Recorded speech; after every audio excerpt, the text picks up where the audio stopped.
আসসালামু আলাইকুম। আমি একজন আমার হেল্প ভাই কলকাতা ভাইয়ের কাছে এসেছি। ওনার কাছে কিছু প্রশ্ন করব।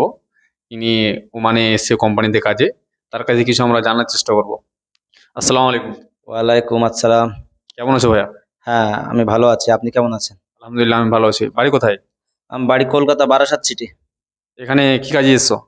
আমি তো এসেছিলাম হেল্পার কাজে। এজেন্ট তো বলেছিল ফুড প্যাকিং।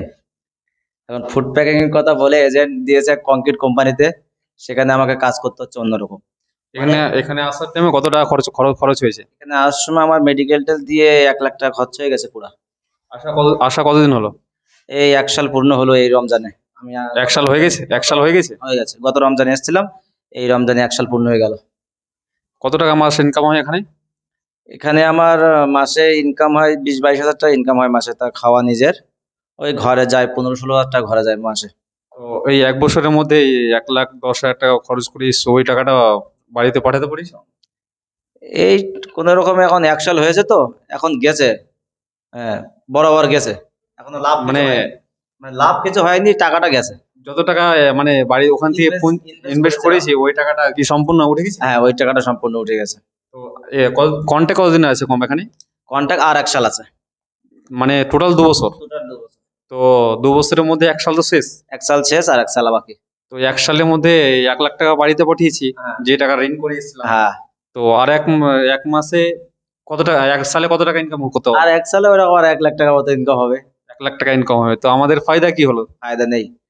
তা আমি যারা আসতে চাই বিদেশে সেই সব বন্ধু ভাইদের উদ্দেশ্যে বলতে চাই যে তোমরা হেল্পারের বিষয়তে এসো না। তোমরা কিছু কাজ শিখে আসো, ড্রাইভার টারি কোনো কিছু কাজ শিখে আসো। আর কোম্পানির সম্পর্কে জানো, জেনে বুঝে তারপর তোমরা আসো। সেটা কথা ঠিক আছে, কিন্তু যদি আর নতুন কাজে আসা যায়, যেমন অন্য অন্য কাজে, ড্রাইভার বাদ দিয়ে এসির কাজে, অন্য অন্য কাজে, তাদের উদ্দেশ্যে কি বলবো? তাদের উদ্দেশ্যে বলবো যে কোম্পানিতে তুমি যাবে, সেই কোম্পানিটা কেমন আগে তোমাকে জানতে হবে আসার আগে। সেই কোম্পানিতে যদি তোমার কোনো ভাই ব্রাদার যদি কেউ থাকে তার সাথে কথা বলো।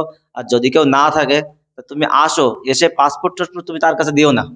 পাসপোর্ট তুমি তোমার কাছে রেখে তুমি ওদের কাছে শোনো। আসার পরে যেসব ভাইরা আছে লেবার ভাইরা ওদের কাছে শোনো কোম্পানি কেমন, কোম্পানির রুলস কি। তারপরে তুমি কথা বলে পাসপোর্ট দাও, নাই তুমি ঘর চলে যাও। এই বলবো আমি তাদের উদ্দেশ্যে। তো এই থেকে আমরা যদি কিছু না এখন যদি কোম্পানি তোমাকে বলো, যে তুমি যদি কোম্পানিকে বলো যে আমি বাড়ি চলে যাব, তো এর কোনো প্রসেস কিছু আছে? না, এখানে সেই প্রসেস নেই। এখানে যদি আমি যেতে চাই তা এখন আমাকে যা কিছু করতে হবে, অনেক খড় ফোড়াতে হবে, তাতে আমার খরচা যা হয়ে যাবে, তাতে আমি পিরিয়ড পোনা গরিব মানুষ। বুঝতে পারলে? এই হলো ওখানে তো process। এখন যা হোক, যা টাকা যখন ইনভেস্ট করে এসেছি আমাদেরকে থাকতে হবে, কোনো হ্যাঁ, উপায় এখন নেই। থাকতে হবে, এখন ফেসে গেছে কি করব।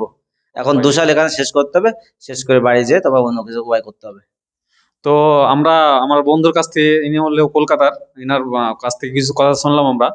তো আপনাদেরকে বলবো, যদি কেউ বাহার রাষ্ট্রে দিয়ে আমাদের ইন্ডিয়ায় বাংলাদেশ থেকে যদি অন্য কোথাও আসতে চাও, তো দয়া করে বলবো যে কোনো কাজ শিখে আসার চেষ্টা করো।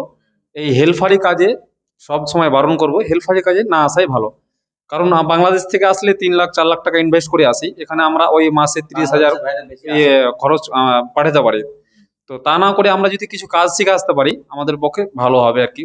এই 30,000 থেকে কিছু বেশি পাঠাতে পারবো, স্যালারি একটু বেশি হবে, আমাদের খাটনি একটু কম হবে। হেলফারে কিন্তু প্রচুর খাটনি, যেটা কোম্পানি বলবে সেটা আমাদেরকে মানতে হবে, কোনো উপায় নেই। হেল্পারের বিষয়তে তো যদি আসো, আর আমরা কিন্তু আমার কাম জাদা মগর পয়সা নেই।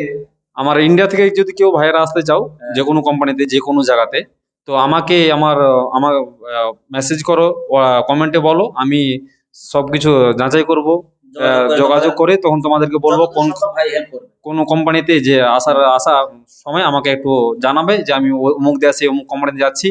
আমি যাচাই বাছাই করে তখন পরামর্শ দেবো ইনশাল্লাহ। তার এ থেকে আমি আমার ভিডিও বন্ধ করছি, আর পরে পরবর্তী ভিডিওতে সব বন্য